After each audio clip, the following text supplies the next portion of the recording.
Ella es investigadora titular de tiempo completo del Instituto de Astronomía de la Universidad Nacional Autónoma de México. Es profesora de la Facultad de Ciencias de la misma universidad. Ocupa la silla número 25 de la Academia Mexicana de la Lengua. Su área de trabajo es la materia interestelar y sus trabajos más recientes se refieren al sistema solar.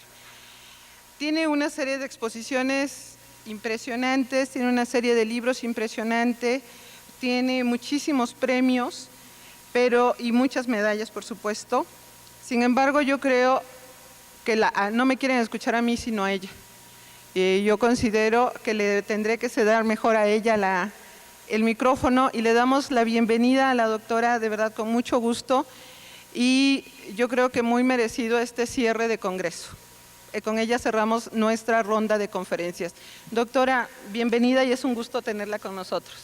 El espacio es suyo. Gracias. Pues me da un gusto enorme estar aquí. Les agradezco a los organizadores, sé que es un esfuerzo brutal organizar un evento de esta magnitud. Margarita, muchas gracias por invitarme y creo que para muestra del éxito basta solo un botón y esta pluma que me has regalado muestra la esencia del espíritu de esta reunión. Muchísimas gracias.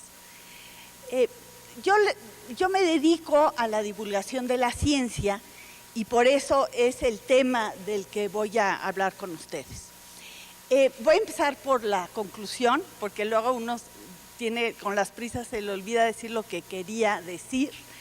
Y bueno, yo creo que en materia de divulgación uno debe hacerlo como le gustaría a uno que lo hubieran hecho otros en el momento que uno quiso acercarse a la divulgación. Y creo que el propósito es que se sienta el placer por entender. Yo sé que la educación formal tiene muchísimas complicaciones y que en la divulgación se puede dar esa libertad. En resumen, voy a hablar sobre a quién hay que divulgar. Voy a tocar brevemente la cuestión de la procuración de fondos, la utilidad de la divulgación y algunas maneras de divulgar que a mí me han funcionado bien. El papel de la divulgación de la ciencia es fundamental porque es parte de la educación informal. Todos los adultos con dificultad podemos regresar a las aulas, pero lo que sí podemos es aprender por nuestro lado. Y en este sentido, la divulgación de la ciencia es cómo nos hacemos de los nuevos conocimientos. Tiene muchas desventajas. A diferencia de la educación formal, al menos tenemos el índice de qué son las materias que tenemos que conocer y en materia de divulgación no hay ese índice, es decir, no somos tan conscientes de nuestra ignorancia. La educación formal obliga a trabajar al menos 8 horas al día, lo cual no es una mala costumbre. En cambio, la divulgación, si se hace a cuentagotas, no se nota tanto. Es decir, que es más fácil en ese sentido hacer divulgación que educación informal, pero no quisiera yo restarle mérito. Yo creo que para hacer divulgación se necesita inteligencia, trabajo, si las musas no lo visitan a uno si no trabaja, y recursos. Y por eso voy a empezar a hablar sobre los recursos. En general, conseguir fondos para la investigación científica o para la educación formal es difícil. Así es que en último lugar queda la procuración de fondos para hacer divulgación. En mi opinión, si alguien se va a dedicar a un ejercicio de divulgación, es mejor si contrata a un procurador de fondos profesional, porque los procuradores saben varias cosas. Uno, dónde están las fuentes de financiamiento, tanto internacionales como locales. Saben cómo solicitar los fondos. Cada donador tiene reglas diferentes y es bueno saber cómo acercarse al donador. Y finalmente, algo que es importante tomar en cuenta es que al procurador de fondos le puede tomar meses empaparse del proyecto de uno. Él está acostumbrado a recibir un salario mensual que hay que estarle pagando y no es que al día siguiente ya tenga jugosos recursos, ¿verdad? Toma tiempo. ¿Qué es lo que busca el donador? Busca reconocimiento, que en general es prestigio, es decir, algo que el dinero no pueda comprar. Una placa con su nombre, una visita, algún evento especial, en fin, los procuradores de fondos saben exactamente cómo llegarle al donador. Pero algo que es muy importante es que el donador espera que el dinero se use para lo que lo dio, no para ninguna otra cosa. No está dispuesto a salvar empresas que van de picada, está interesado en dar recursos en proyectos exitosos para que sean más exitosos, porque finalmente su nombre y su prestigio van a estar involucrados en esa empresa. ¿Cómo se pueden solicitar fondos? Pues en primer lugar, además del proyecto, el donador debe sentir que los recursos se necesitan de inmediato.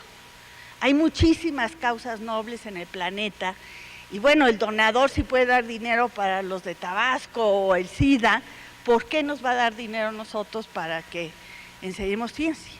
Así es que hay que buscar estrategias de convencimiento, que es algo que saben hacer los procuradores de fondos. Hay que dar garantías que el dinero se va a usar de manera transparente y hay que hablar al corazón al donador para que nos dé muchos recursos. Bueno, ahora sí, ¿para quién pienso que se debe divulgar la ciencia? Pues yo creo que para un público amplio, porque como decía yo antes, los adultos aprendemos gracias a la divulgación de la ciencia. Y entre mayor público ataquemos, pues va a ser más afortunado nuestro ejercicio. Sin embargo, hay una serie de públicos especializados. Les voy a dar un ejemplo de la astronomía, porque yo soy astrónoma.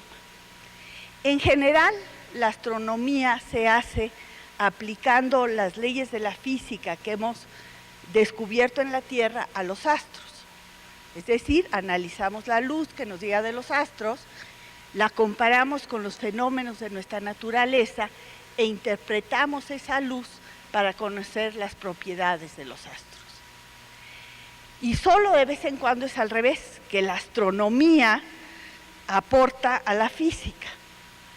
Pero uno de los ejemplos más importantes del aporte es el siguiente. Muchos astrónomos se preguntaron que qué sucedería si llegamos a la orilla del universo. ¿Qué pasaría? Igual que los marineros de Cristóbal Colón decían, bueno, y si se acaba el mundo, ¿qué me va a pasar? Este problema de la orilla se ha atacado de muchas maneras, pero una manera de hacerlo es decir, bueno, si el universo es muy grande, no tiene por qué preocuparme la orilla, ¿verdad? Nunca voy a llegar, o va a ser esférico, o lo que quieran ustedes. Oh, uy, no, está muy alta para echar el clavado, no, ya, aquí estoy. Gracias, gracias por tratar de rescatarme. Ahora, el problema de un universo muy grande no es trivial, porque como ustedes saben, si yo lanzo estos objetos, pues todos sintieron perfectamente la fuerza de gravedad, ¿verdad? Y esta fuerza de gravedad...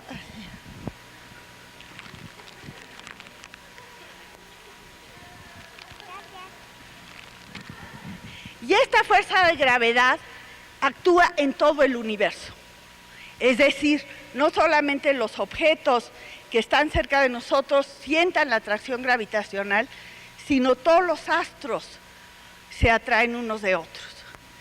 Si viviéramos en un universo muy grande, con muchísima materia, pues le sucedería lo que a este objeto. Se va a suponer que cada uno de los puntos de este objeto es una galaxia o un cúmulo de galaxias. Pues si lo que estamos quieto, la gravedad va a ganar y se va a colapsar. Es decir, si vivimos en un universo muy grande, estático, finalmente la gravedad va a ganar y todo el universo se caería sobre sí mismo. Así es que un universo estático, quieto, no es viable. Y por eso tenemos que vivir en un universo que se está expandiendo, porque la velocidad de expansión de los astros evita que el universo se colapse. Es decir, que un universo viable... ¡Ay, qué barbaridad! Ahora sí, fallé. Sí, un universo viable es un universo que tiene suficiente energía. Ay, gracias. No. ¿Todavía no? No.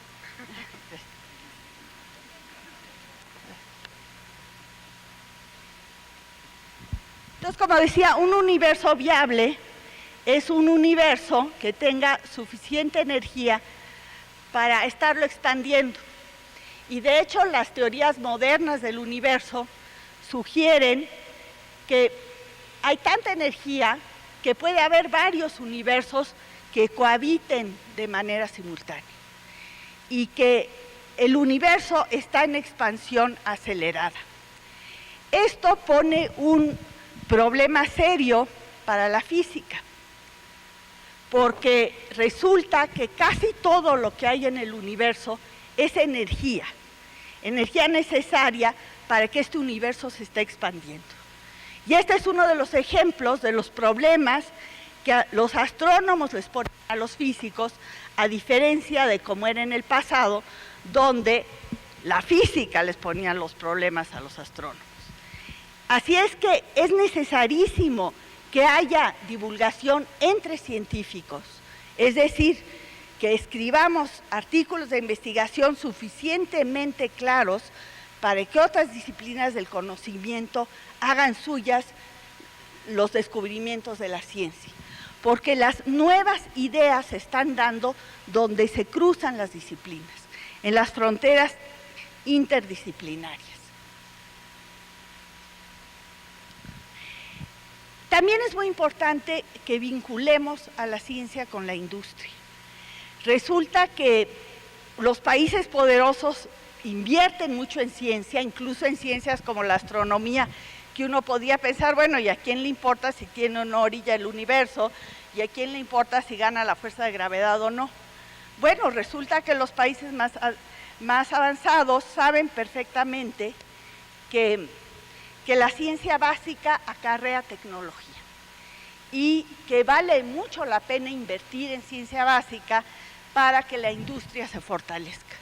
Un ejemplo mexicano es que un investigador en materiales descubrió una pintura antigrafiti, se acercó un dentista a él y le preguntó que si esa pintura se podía aplicar a los dientes para que no se tiñeran con café, con manchas de cigarro, y desarrollaron una pintura para dentadura. Es decir, que la ciencia básica fortalece a la industria, pero para que llegue el conocimiento es necesario que haya divulgación que puedan entender los industriales, para que ellos vean las aplicaciones. Por supuesto que hay que hacer divulgación también para los jóvenes, y sus necesidades no son las mismas que las nuestras. Sus intereses son diferentes y por eso tenemos que llegar a ellos en su lenguaje y con sus intereses. Por ejemplo, pues ellos quieren saber de drogas, de sexualidad, aunque nosotros insistamos en enseñarles los ríos de China, ¿verdad? Bueno, también es muy importante divulgar hacia las mujeres. Resulta que en los exámenes de admisión al bachillerato nacional, el factor que determina más el desempeño académico de los jóvenes es la escolaridad de la madre. A mayor escolaridad de la mamá, mayor resultado en el examen de admisión. Ahora, esto quiere decir que no todas las mamás las podemos doctorar de un día para otro, pero lo que sí podemos hacer es divulgar ciencia que sea pertinente para ellas, de tal manera que sientan cómo pueden ayudar a sus hijos. Un ejemplo que espero que les quede muy claro es el siguiente. Se ha estudiado qué se necesita para saber determinado conocimiento. Para entender los contenidos de la primaria, hay que haber cursado la secundaria. Y seguramente esto lo saben ustedes intuitivamente. Cuando terminaron la secundaria, para ustedes sería muy fácil leer los libros de primaria, ¿no? Pero hasta que terminan la secundaria, porque para el niño de primaria es difícil la escuela. Y para los jóvenes de bachillerato es fácil leer los libros de secundaria. Bueno, pues la mamá puede ayudar a sus hijos si se da cuenta de este resultado de la ciencia y empieza a volver a leer sus libros de primaria, porque finalmente los va a entender por la experiencia misma que le ha dado la vida. El problema es que es muy difícil que la investigación en pedagogía llegue a los maestros y también más difícil todavía que llegue a los padres de familia. Otro factor que es determinante en la escolaridad de los niños es la lectura. O sea, en los países de la OCDE hicieron un análisis de qué jóvenes les iba mejor en la escuela, en ciencias, y les va mejor a los que sacaron buenas calificaciones en la lengua materna. En la Universidad de Guadalajara se hizo un estudio similar del desempeño académico de los muchachos de bachillerato y les va mejor en todas las áreas a los que leen, a los niños lectores. Es decir, que necesitamos fortalecer la lectura en cualquier área que nos dediquemos, porque esto va a ayudar a nuestros jóvenes a tener ideas, a analizar, en fin, herramientas del pensamiento que son tan importantes. Si se piensa, se puede leer mejor. Por eso he traído libros, unos que son de intereses para jóvenes, como les había dicho. Estos son del aborto y del VIH y de las drogas. Y esta es mi novelita de amor, que se llama Cartas Astrales, y es justamente de dos jóvenes que se escriben por internet y chatean, y bueno, ya ni les cuento cómo termina la novelita de amor.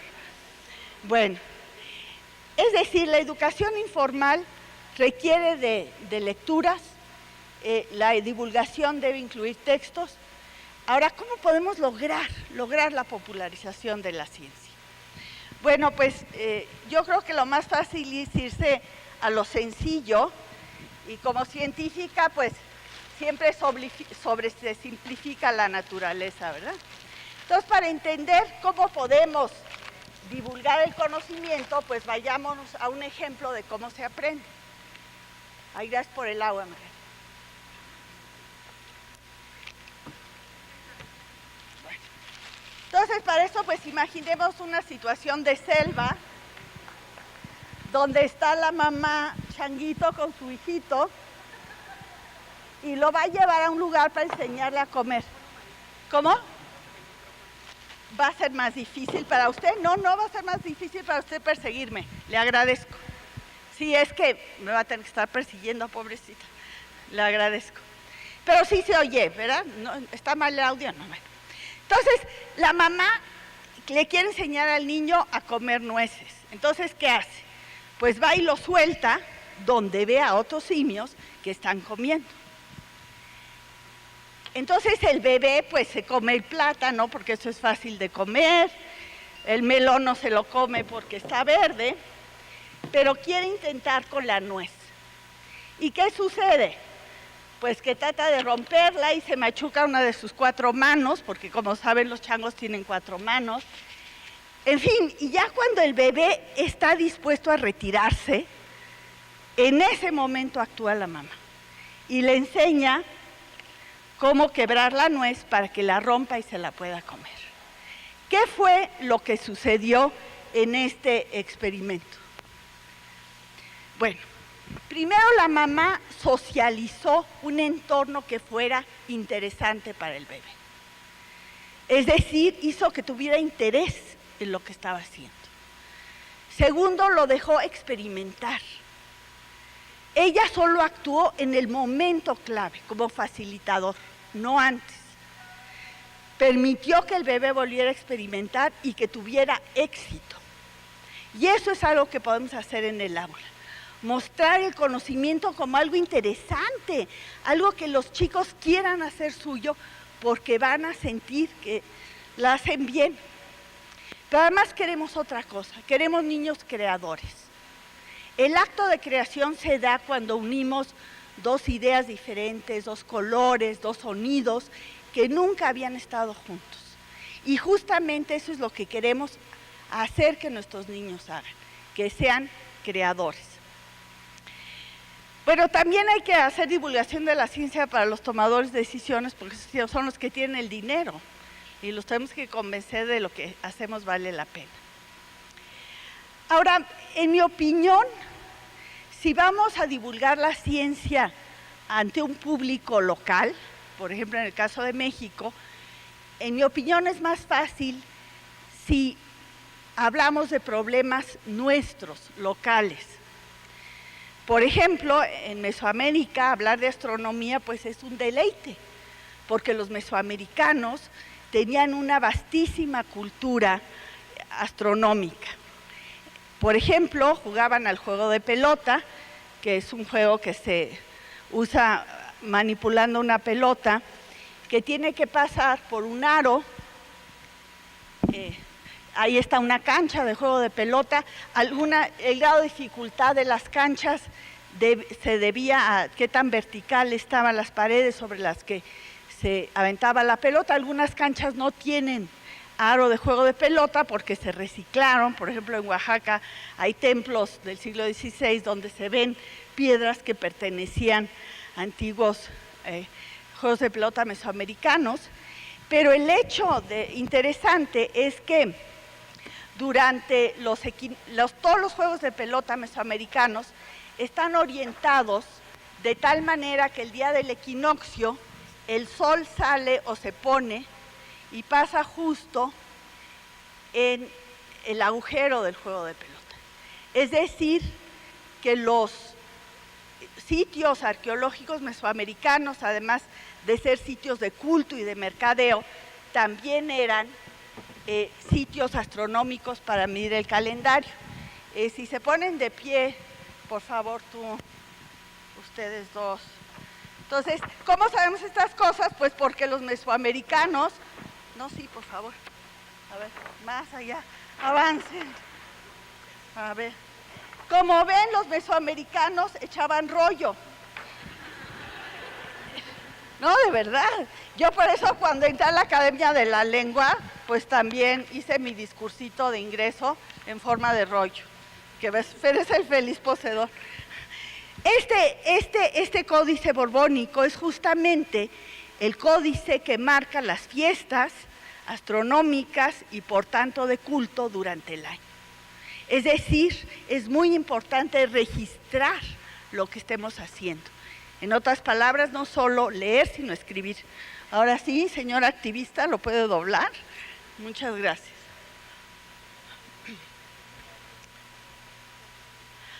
Hay otras muchas cosas que se pueden entender con la ciencia. Por ejemplo, ahora que tenemos estas inundaciones, yo creo que hice mal entrar este mapa, pero bueno, espero que muchísimas gracias. A ver, ven, tú súbele. Y no, ni creas que te vas a salvar. No. Bueno, este es un mapa del Valle de México. No, ay, muchas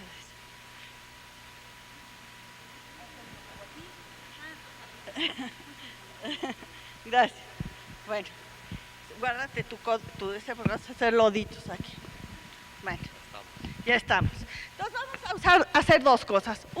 Un experimento con el agua, porque el agua es una manera fácil de hacer experimentos y bueno, si aprendemos que el agua es un tesoro, pues la vamos a cuidar. Entonces lo primero que vas a hacer, vas a tomar ese agua, lo vas a tapar con la coladera, lo vas a voltear rápido sin apretar sobre el mapa. Usted rápido. Ahí está. No, déjalo. Suelta. Ahí está. Muy bien, entonces como ven el agua no se tira. porque hay un vacío en la parte superior y porque la coladera produce suficiente tensión superficial para que no caiga el agua. Si dejas que caiga, llueve sobre el Valle de México y como seguramente y Tabasco, se imaginarán, el agua se va a las partes bajas y por eso se inundan lugares como la Ciudad de México o Tabasco. Muchísimas gracias. Te puedes llevar la coladera.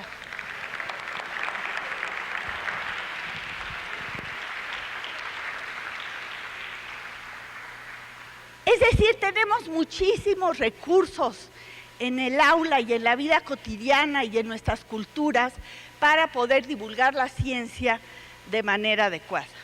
Nada más por el placer de entender. Yo creo que aún las cosas más insulsas se pueden utilizar para divulgar el conocimiento. Por ejemplo, las papas.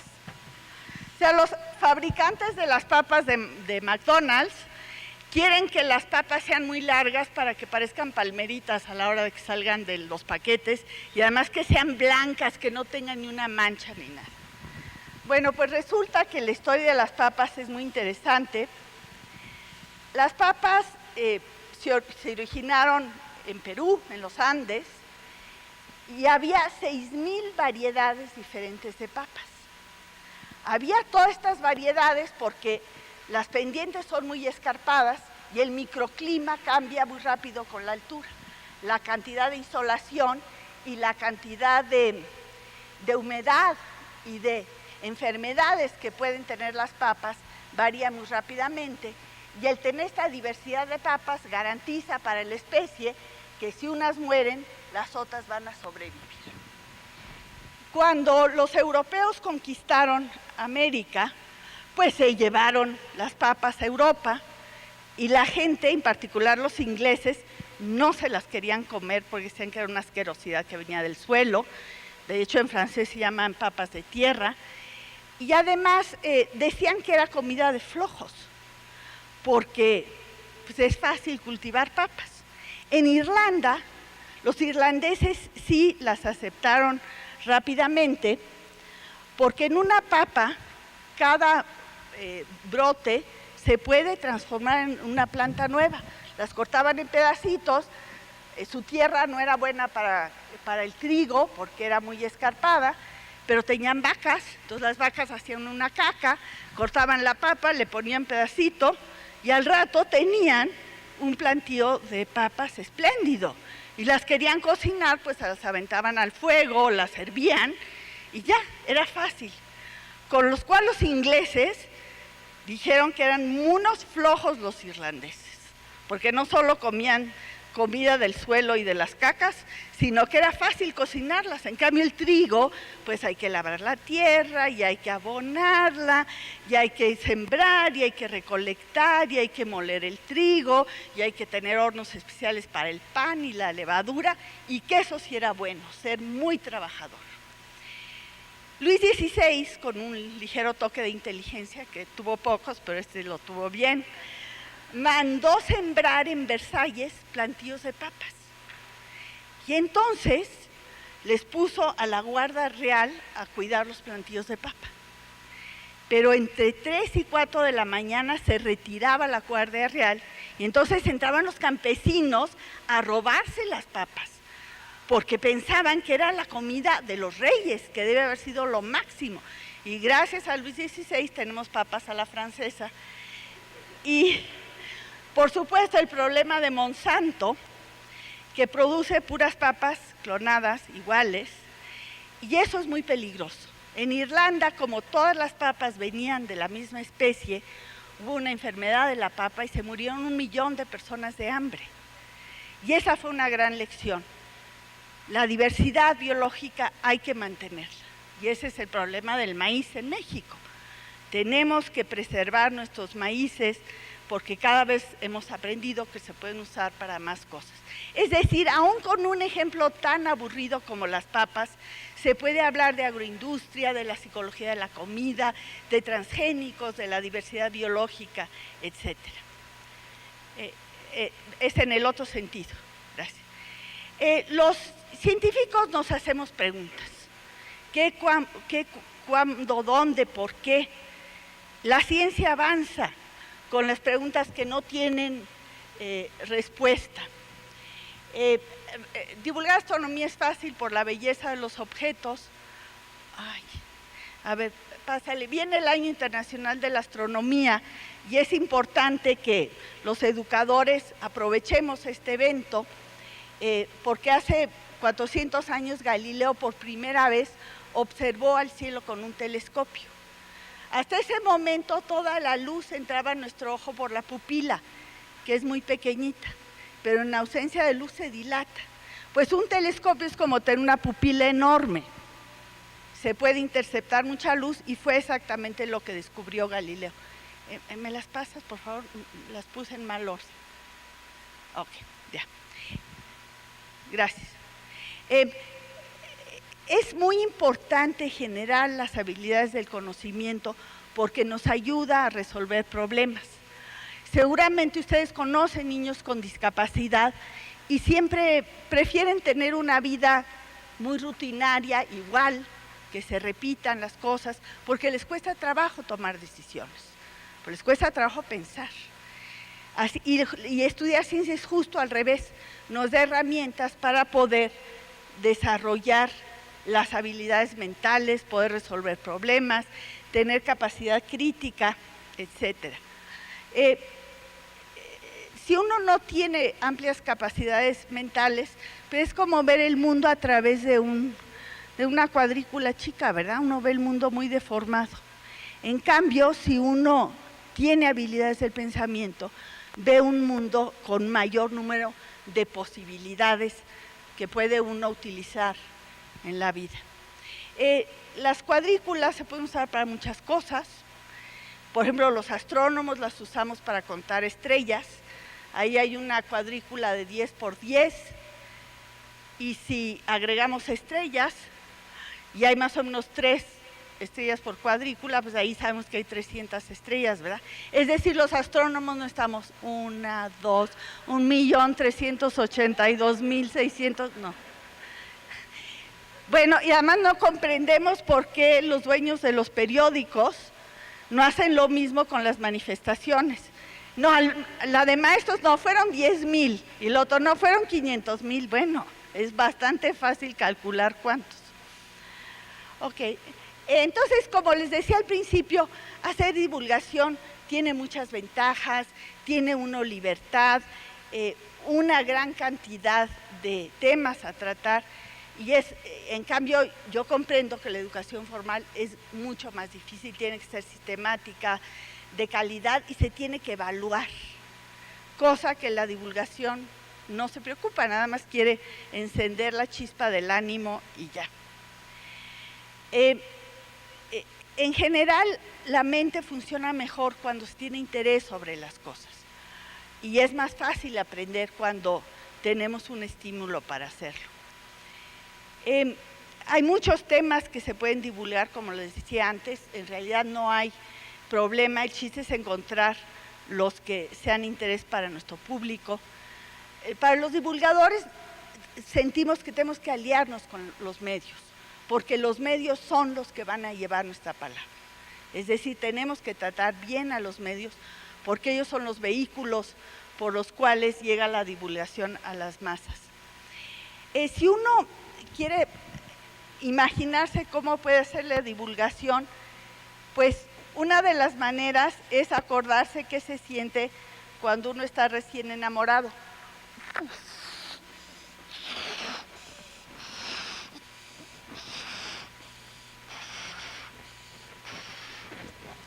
Yo sé que el amor se desvanece, pero sí.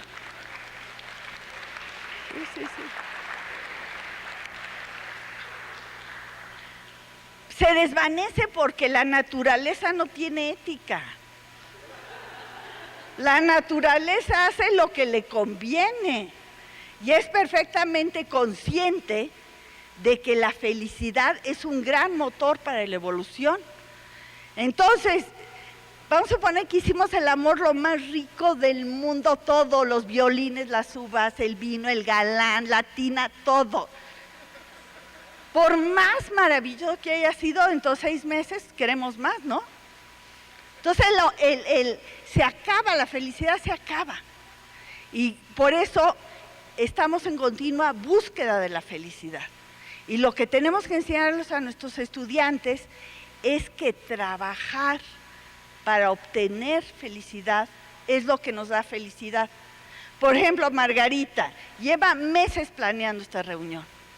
Fue una matada enorme tuya y de todos tus colaboradores, pero estoy segura que cuando pensaron, y va a venir el baile folclórico, y van a venir los mariachis, ya estabas contenta desde antes, ¿no? Es decir, el trabajo para organizar este evento te trajo felicidad, más la felicidad de hoy que hay clausures y ya te quedes tranquila, ¿no? Bueno, entonces trabajar produce dicha y es algo en lo que podemos entrenar a nuestros estudiantes. Ahora, cuando uno se enamora, ¿qué le sucede a uno? Bueno, lo primero que quiere uno es conocer al otro. En otras palabras, si no nos tomamos el tiempo de averiguar quiénes son nuestros estudiantes o quién es nuestro público, es muy difícil que podamos comunicarnos con ellos. A ver, ¿es la anterior, por favor? Muchas gracias. Entonces, lo primero que se necesita es conocer al otro. Segundo, convivir con el otro. Esto es muy importante, que el docente o el divulgador se acerque a su público. Se necesitan generar experiencias agradables en el aula. El contacto físico agradable, es decir, bailar. Me dijeron que bailaron las brasileñas ayer, ¿verdad? Muy bien. Y el español y el no sé qué tantos. Ya me pasaron todos los chismes, ¿eh? La cooperación también. La creatividad compartida, es decir, si a nuestros alumnos los hacemos sentirse orgullosos de lo que inventaron, que lo compartan, que lo cuenten, que lo narren, son experiencias similares a los del amor que se pueden incorporar en los ejercicios de educación informal. El principal problema que tiene la educación informal es el oscurantismo. Es decir, vivimos en una cultura de gran oscurantismo, en un país muy pobre, con 40 millones de pobres, así que es muy difícil vencer a la ignorancia con un ejercicio simple de divulgación. Por supuesto que son importantísimos los libros, como ya les había dicho antes. Sí, ahí van. No se me desesperen, ahí van. Y de este lado, el mismísimo libro de las cochinadas, mi obra magna. Está buenísimo de las cochinadas. Y además en las cochinadas lo venden en edición pirata. Es lo mejor que me ha podido pasar como autora. Ahí está el de las cochinadas. No, el libro de las cochinadas, el anterior, ese lo escribí para mostrar que sí se puede leer un libro completo, que uno sí lo puede compartir con otros, que se puede reír, es decir, que el conocimiento se puede hacer con gusto. Por supuesto que se necesitan materiales para maestros. Yo les sugiero a todos ustedes que por favor nos platiquen sus... Soy pésima, pitch. Cache todo.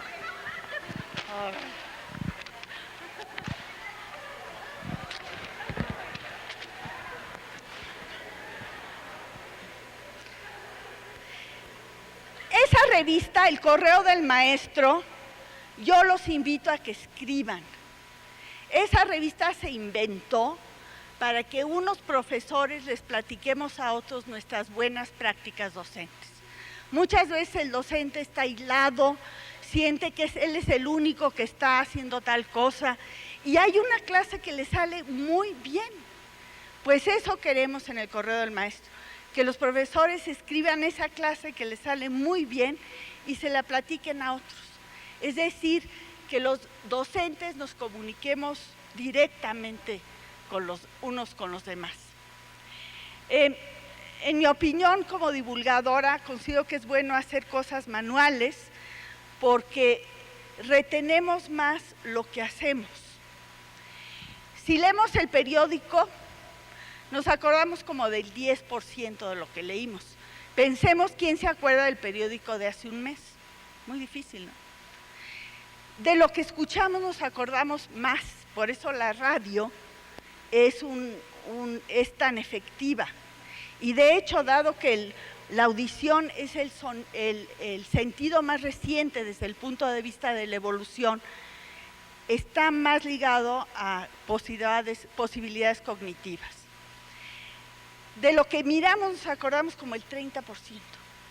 Y de hecho, por eso la televisión es tan eficaz, ¿verdad? Porque une dos maneras muy fuertes de comunicar.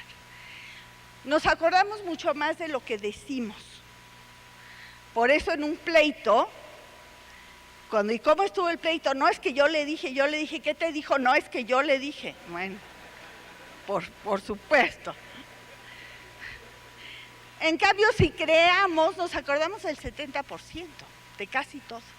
Por eso es importante que invitemos a las personas a ser creadores. En mi opinión, para hacer divulgación hay que hacer lo que a uno le guste. O sea, cada quien tiene… Ahora sí, si me sostienes el micrófono. Ahora sí. Te morías de ganas, ¿verdad? No, yo le vi la cara desde que empezamos. A ver, de este lado, ponte. Ahí. Oh, muy bien. En mi opinión, uno tiene que divulgar con lo que le guste. A mí lo que me gusta es bailar. Entonces, procuro… Ay, qué barbaridad. No, la ciencia tiene dificultades. Ya, voy a tardar un poquitín. Pero todavía no me dan la señal de que se acabó mi tiempo. Ay, ¿sabes qué? No.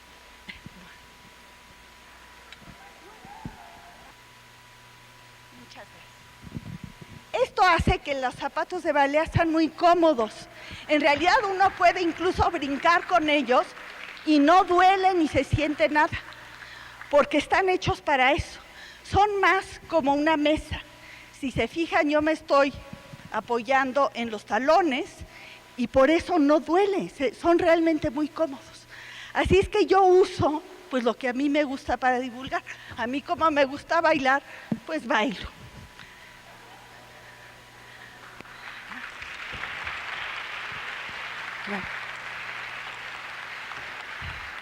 Yo creo que para hacer divulgación hay que usar todo lo que tengamos a nuestra disposición. La red ahora nos está dando enormes oportunidades para educar. Lo que sí tenemos que enseñar a nuestros alumnos es a tener criterios sobre lo que se consulta. Por ejemplo, en materia de ciencia, pues tienen que ser productos que se elaboren en las universidades, por ejemplo. Los museos de ciencia, pues también son una gran cosa, y sé que aquí tienen uno y espero que tenga una larga vida y sea muy exitoso, lo mismo que el planetario. Creo que como divulgadores del conocimiento tenemos que aprender a decir no sé, porque el conocimiento nuevo se genera justo con las ideas que no están resueltas.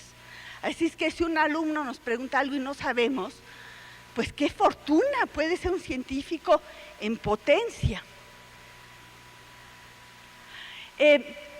Yo creo que pensar no es malo, es necesario. Así es que si vemos a nuestros estudiantes en la hamaca tumbados, a nuestros hijos, pues no hay que regañarlos, ¿qué tal si están pensando? Ahí ver, ahí atrás, gracias.